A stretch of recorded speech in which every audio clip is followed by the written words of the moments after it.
Hi everyone, it's Louise from Craft Geek Dioramas here with a new video upload of my most recent diorama commission.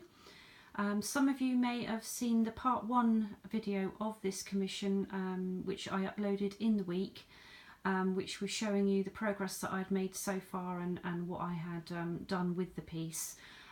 Since then I have finished. I wanted to kind of do more probably of another update in between, but I kind of wanted to get it finished because I have a lot on at the moment, and I just thought that I would go through it, a finished video with you guys as opposed to another sort of update.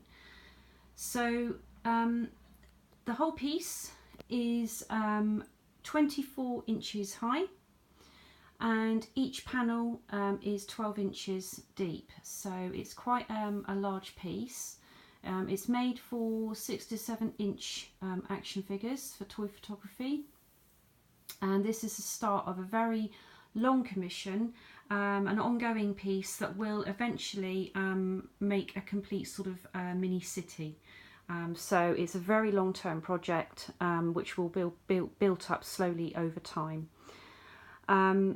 I started with a corner piece because I thought if we start with a corner piece and then we can kind of move on this way from it and that way, and then we can kind of go from there really. So yeah, I decided to start with a corner piece. No real sort of set rules of what was wanted. I kind of had free reign, so we decided upon a fire escape. I have made one in the past. But in all fairness, I wasn't overly sort of happy with what I did. I made it out of foam, which generally is what I use, as you guys know, that is what I generally use most in most of my dioramas, is the styrofoam. But I wanted to make the fire escape from something different from foam, and all you guys, if you saw my last update video, that was basically finished. I just had to add a little bit more weathering to it, and I will show you how I attached it to the wall.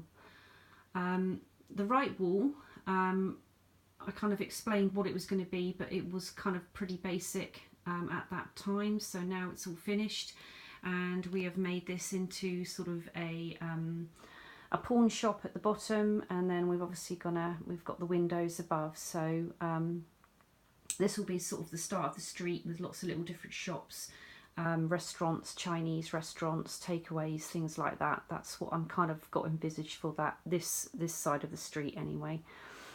Okay, so if we go in a little bit closer and then we can kind of just take a closer look. So the fire escape, as I said, was made from grey board, which is like a chipboard, which is about 2mm thick, so it's quite sturdy but quite lightweight.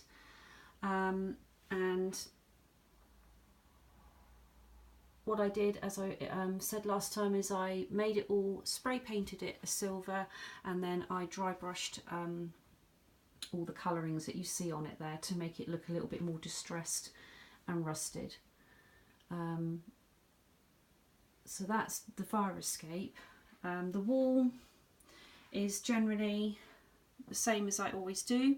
I normally sometimes add a white pointing to my pieces, but I wanted this one to kind of look sort of clean cut. I didn't want to do that with this piece, and the whole piece the whole setup will be all the same. So and because it's sort of being used for toy photography, I thought it would be a little bit more suited.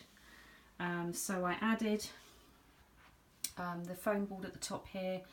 This is the 5mm white foam board, which is great for adding textures to. Really love that stuff. I'm actually going to try some of the 10mm white stuff actually, to give it a go. Bricks 2 cm by 1 cm. Quite a labour of love doing brickwork. You have to really enjoy doing it. It's time consuming, but it's worth it. And again, I used the 5mm white foam board on the bottom of the piece. And then what I did was I basically base coated the whole thing in a watered down black emulsion, the wall. And then I basically painted the bricks, the brick colour, and you probably can't really see it with the lighting in here because it's not the best today, but I basically added a little bit of dry brushing with a lighter brick colour, and then gave it a black wash over the top, which I think looks pretty good. And then on this wall, try and do it so I don't move the camera around too much. You guys saw that I was obviously had the progress of this with the windows and the top and the bottom. I changed the door because I wasn't happy with the door, so I made it look more like a sort of store door as opposed to the one I had. And what I did was, the door is actually removable, but I don't want to take it out because it will make everything fall to pieces. So the door is removable. It's made from chipboard, and the glass part of it is actually like a frosted file that I had, that I thought I would use up there. So, and what I did then was weather it down with some ink to make it look a bit dirty. So that's really what I did with the door. I base coated again this whole entire wall black, and then obviously added the dry brushing with the grey, the browns, and this bit here, I don't know how well you can see it on the colouring here, but this is sort of like a metal look to it. Again, I used the chipboard on the top there to give it a sort of a metal look. Wanted the shutter halfway down. That is actually attached, so it will not move.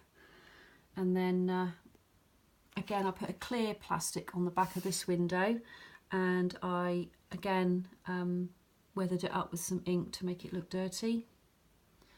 And the window here is sort of silver and gold, so I made it look sort of like a metal shop front that's been a bit weathered, and the shutter's a bit weathered as well. And I added the "Come in, we're open" sign, which is just glued to this part here on the back, and then I've got the pawn shop sign here, which I glued to the front. And then I made the pawn shop sign on Word, and then obviously printed it out and adhered it to chipboard and stuck it to the wall, and obviously weathered it up.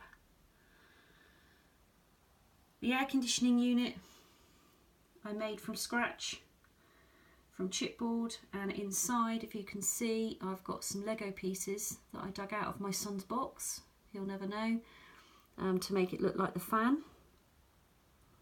So again, that was all painted in grey and then weathered up. And the windows, I used the same plastic that I used on the door down here, which is the frosted file that I had. So I stuck that to the reverse of the wall, and then I just again added some weathering with inks to make it look dirty. And then the client can sort of, you know, add lights and stuff behind to make it look like an apartment. So that's really what it is. It's pretty straightforward. It was time consuming. I mean, the most time consuming bit of this whole piece was the fire escape, but it was worth taking the time because I do think it looks good, and I'm really happy with the way it came out.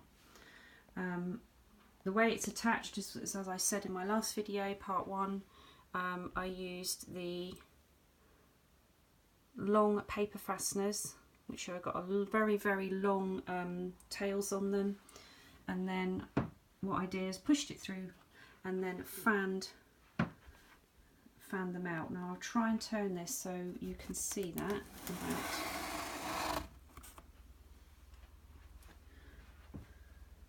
There we go. So that's how it worked on the back. Pushed through and then sort of splayed open, and that's holding it. I didn't glue it because it doesn't need it. It's actually really firm. And obviously we don't need to paint the reverse because it doesn't need to be. So there we are, guys, that's the piece all finished. And focus, there we go. So I hope you enjoyed that. I'm hoping to be uploading some more videos soon. I will be doing a tutorial on the wood flooring, of painting the wood flooring, and hopefully I will have a diorama for you in due course. So see you all soon. Bye.